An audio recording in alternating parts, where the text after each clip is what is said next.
Hi kids, Ross at Dell's Garden Center here.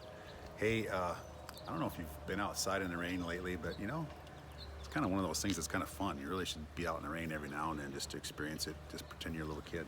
But anyway, it's sprinkling lightly here at Dell's Garden Center. But what we want to talk to you today about is pollinators. Now, when I was a kid, we used to have a lot of milkweed around, and I think it used to be on the noxious weed list, but now there's so much being talked about as far as pollinators that now I can even sell common milkweed as a plant that we have that is a great pollinator. So only thing we'd probably tell you to do with this is that when the flower makes a bud and has all those little seeds that will float around, is that you just nip that thing off and throw it away. But we've got other types of milkweeds too that aren't nearly as invasive. Here's a swamp milkweed. Gets a little pink flower on it, and that's going to attract butterflies mid to late summer. Be a great plant for you, real tough and hardy. Look at some other ones here. We've got some great perennials.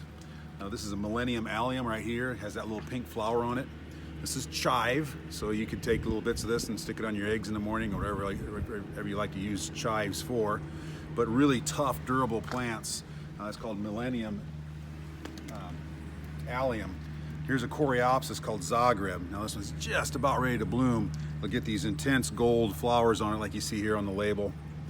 And this is one of the few perennials that will bloom almost all year long.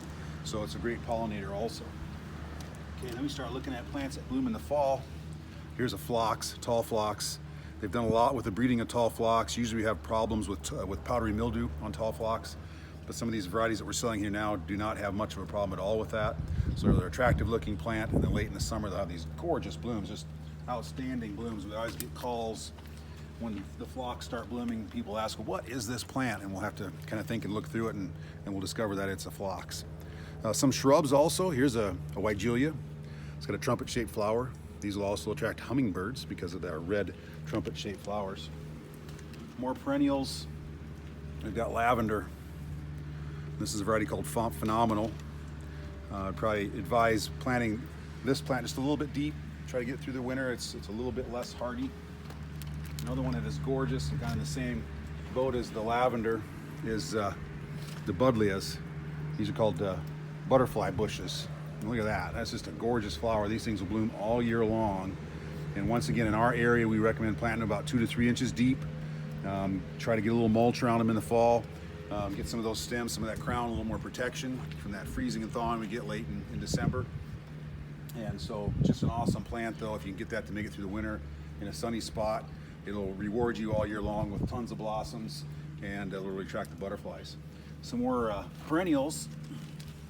A couple more here. We got tall sedum. These bloom in the fall. Nice red blossoms. This one's called Mr. Goodbud.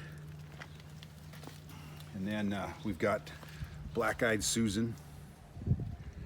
So this is a prairie plant. Very good with doesn't have any blossoms on it. You can see it's a pretty plant when it's not blooming too. A few more perennials that we'll get to here. We've got catmint. It's another one that really attracts a lot of pollinators. And that's a tough plant. This one's called Persian blue, and gets smaller than some of the other catmints you might have tried in the past, so it's not as likely to flop open. Yarrow also, this is good old moonshine yarrow. I always like the yellow varieties of yarrow. I think they just really add a spark to your landscape. A couple more here. We've got another tall phlox. We've talked about that one earlier, but this is another variety. It's a really bright pink variety. And then we've got some Monarda also. Monardas will have a little pink, usually pink to white to red flowers on them. And real tough little plant there too.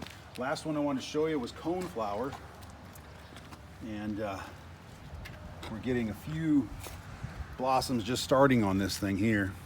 But just a fun story about coneflower.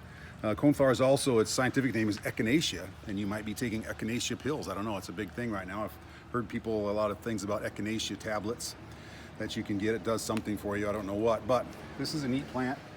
This is a spent flower from an older plant. And you see all these little seeds here. And what happens when these, in the fall, they get really dark brown. And you can keep them up in the wintertime, so a little bit of interest. But Indians used to use these. So Indians also used to carry these in their pack because Echinacea, if you take one of these seeds, you have to try this in the fall, take one of these seeds from a brown seed head when it's dry, take it and chew it. And as you're chewing it, it'll make that part of your mouth numb. So Indians would use this for toothaches. They would carry them around in their packs wherever they went, and always have them with them in case they got a toothache, and they would chew on this seed and it would make that part of their mouth numb. So hey, it's something you can try too. So well, that's all I've got now. Boy, we got tons of different types of pollinators. We even have some of the annuals that are pollinators too. Quick show you this before we go. We got some cosmos here. Cosmos gets pretty tall. Is this ready to get pretty tall too, Beth? You know? Yeah, usually they get pretty good size, but really beautiful. Kind of a meadow type of a look. We've also got some Lantana here too, which is another good butterfly attractor. And of course the good old marigolds. Take a look at that. So add some of those annuals in amongst your pollinators and have season-long blooms with the summer, with blooms of the annuals that bloom all summer long too. So hey, we've got a lot of people out here, have a lot of knowledge base. We've got tons of people with horticulture degrees. A lot of people that can help you with things you might have, questions you might have. So come on out to Dell's Garden Center.